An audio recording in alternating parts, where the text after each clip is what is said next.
Lord, you are the healer of every wound, physical, emotional, and spiritual. Psalm 147:3 says, He heals the brokenhearted and binds up their wounds. I come before you with expectation, believing that your power to restore is greater than any pain I carry. Jeremiah 30:17 reminds me, I will restore you to health and heal your wounds, declares the Lord.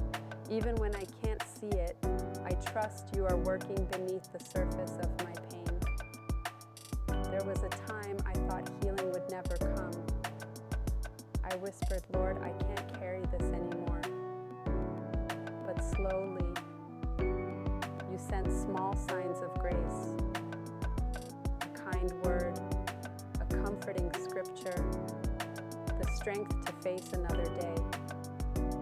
Isaiah 61:3 says, You give a crown of beauty instead of ashes, the oil of joy instead of mourning.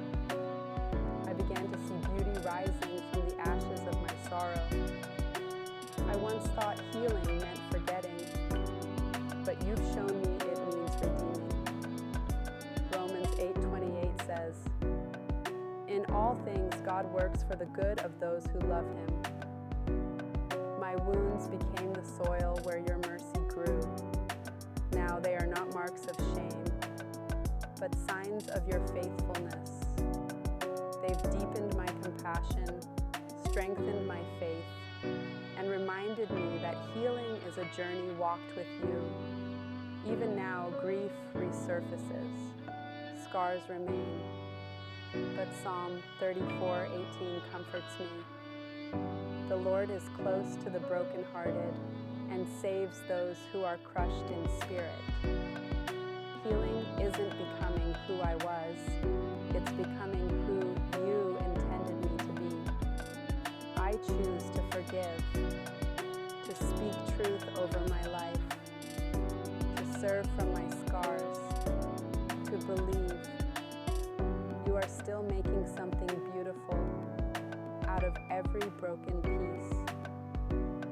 Heavenly Father, thank you for being close to the brokenhearted and for binding up every wound. Psalm 147:3. Thank you for restoring my soul and showing me that healing is not the absence of pain, but the presence of your peace. As Jeremiah 30:17 declares, I will restore you to health and heal your wounds. I believe you are doing that in me now. Help me to forgive where I've been hurt, to serve with compassion, and to walk daily in your strength. Let beauty rise from my ashes, and let joy take the place of sorrow. In Jesus' name, amen.